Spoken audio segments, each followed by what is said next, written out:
Assalamualaikum warahmatullahi wabarakatuh. The Honorable, the head of Bachelor of Accounting Study Program, Ms. Igusti Ketut Agung Ulupui SEMSI AKCA, and the Honorable, the Board of Examiners. In this video, I will present my thesis proposal entitled The Influence of Fraud Triangle on Fraudulent Financial Statement with Corporate Governance as Moderating Variable, under supervision by Mr. Adam Zakaria, SEMSI PhD AKCA, and Mr. Petrolis Nusaperdana, MACC AK. Before I start the presentation, please let me introduce myself first. My name is Yuni Widawati.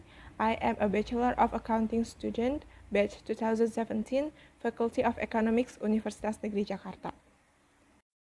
The first part, I will explain about the research background. There are three main problems that formed my research background.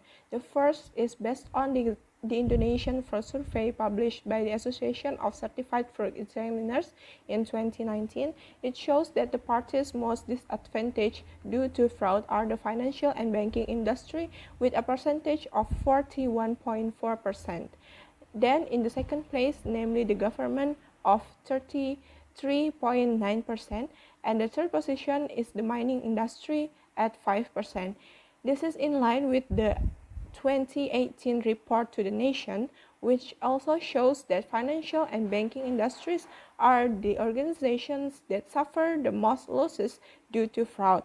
Whereas previously in the 2016 Indonesian Fraud Survey, the financial and banking industries were in the second position of the organizations that suffered the most losses due to fraud. So it can be concluded that from 2016 to 2019, the losses suffered by the financial and banking industry due to fraud have increased and remain constant. And then the second reason is in 2019 and 2020, there was a financial statement fraud scandal. Some of them are the PT Garuda Indonesia Financial Report fraud scandal. Reporting from Kompas.com, the Ministry of Finance found that PT Garuda Indonesia had committed a violation related to revenue recognition of the cooperation agreement with PT Mahata Aerotechnology, which was deemed not in accordance with applicable accounting standards. As the result, PT Garuda Indonesia was subject to a fine of 100 million rupiah. And then the most recent fraud case was reported by Kontan.com from November 2020. Winda De Lunardi, who is a customer of Bank Maybank Indonesia, shocked the public over the case of losing her 10 of billions rupiah. The head of the Maybank Cipulir Bank branch was finally named a suspect in the case after it was found out that he took money amounting to 22.87 billion rupiah. And then because of that, some of the fraud cases described earlier are the evidence that even though they have been around for hundreds of years, until now the cases of fraud are still frequent in various industrial sectors, and in some cases, fraud is even difficult to detect. And for the third reason, in 2019, Otoritas Jasa Keuangan had set penerapan strategi anti-fraud bagi bank umum by considering that in order to minimize the occurrence of fraud, it is necessary to strengthen the internal control system.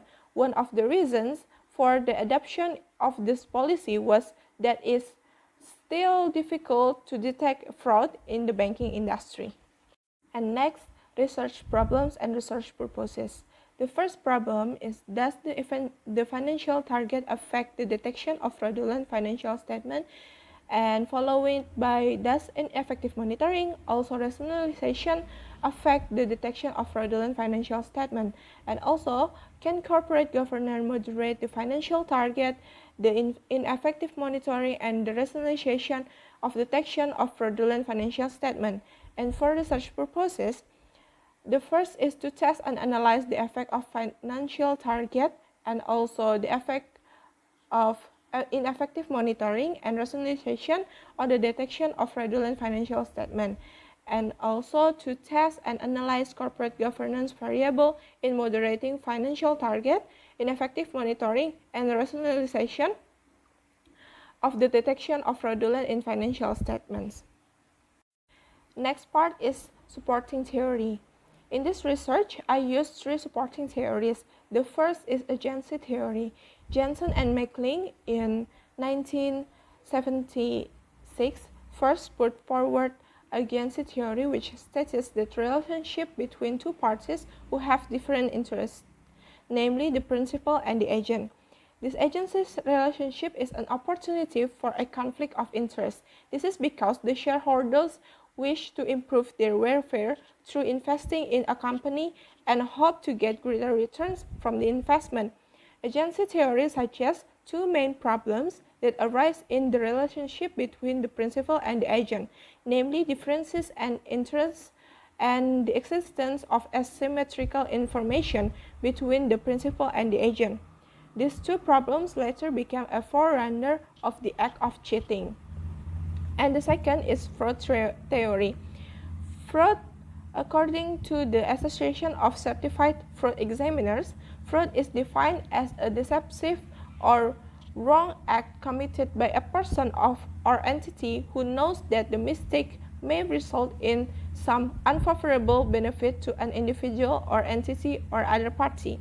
SCFA divides the types of cheating or fraud into three groups, namely asset misappropriation, and then financial statement fraud, and the last is corruption. And the third theory is fraud triangle theory. The theory of fraud triangle was first put forward by Donald R. Creasy in 1953.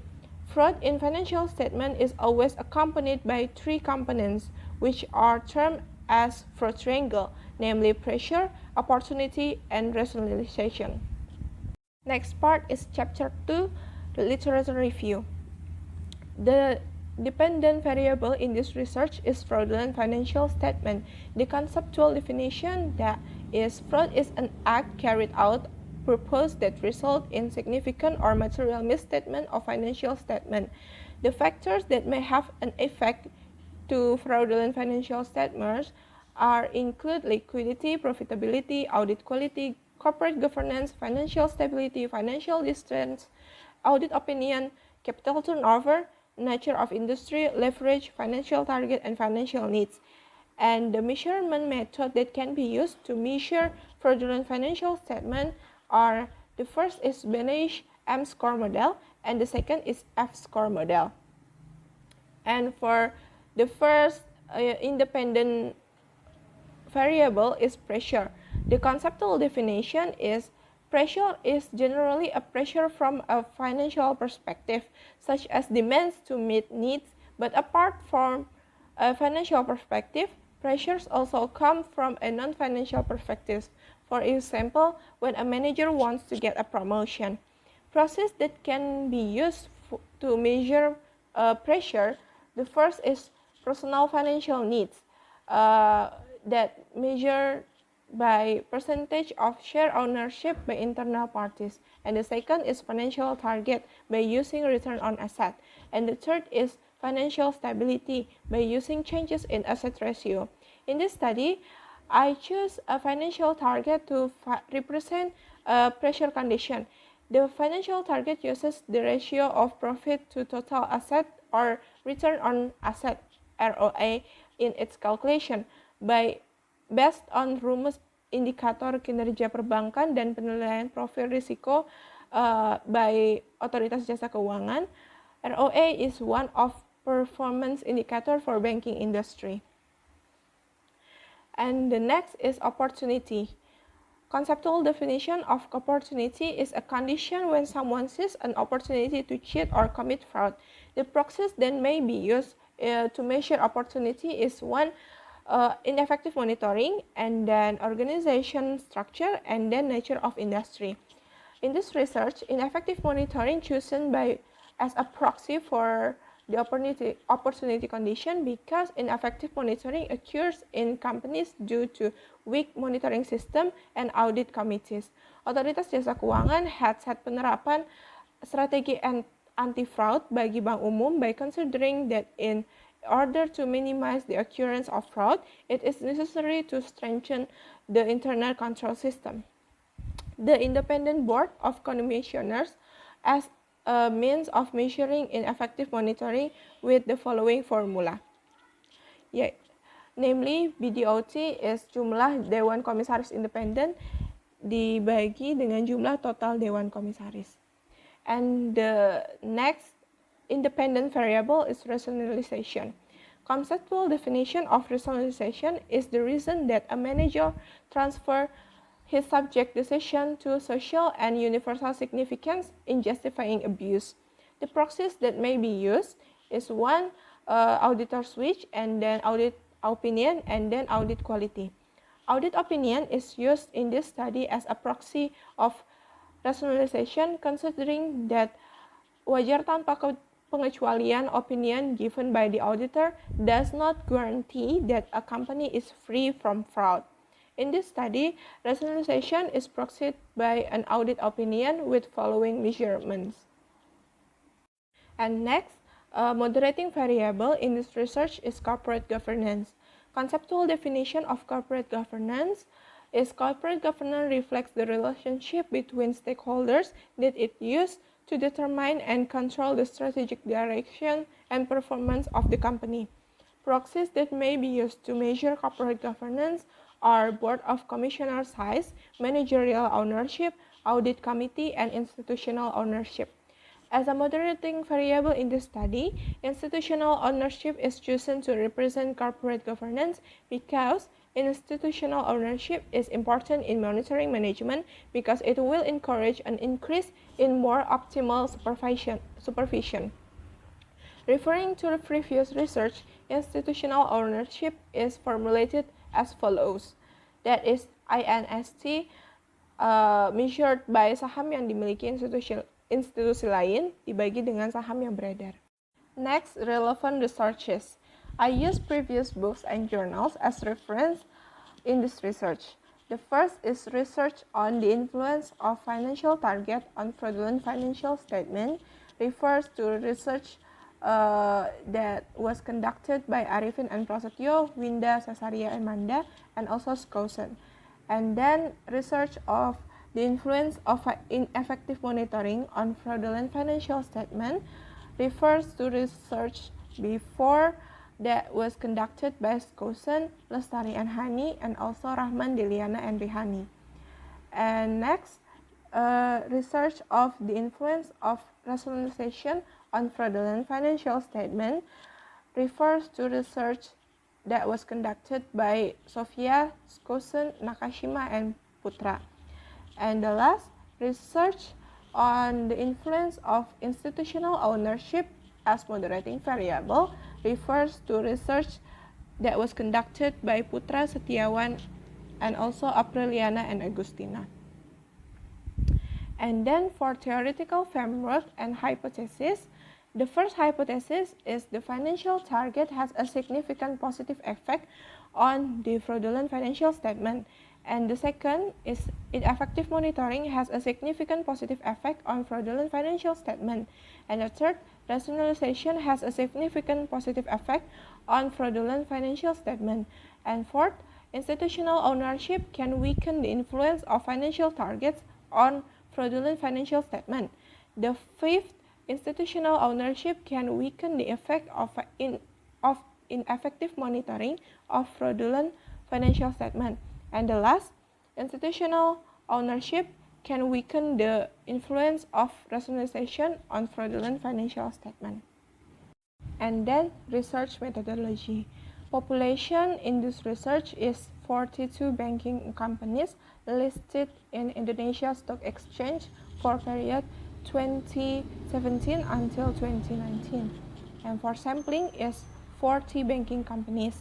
Sampling method used is purposive sampling. And data, in this research, I use secondary data collected from Indonesia Stock Exchange website or the company's website. And for data collecting technique, I use panel data, which is a collaboration of time series data and also cross-section data.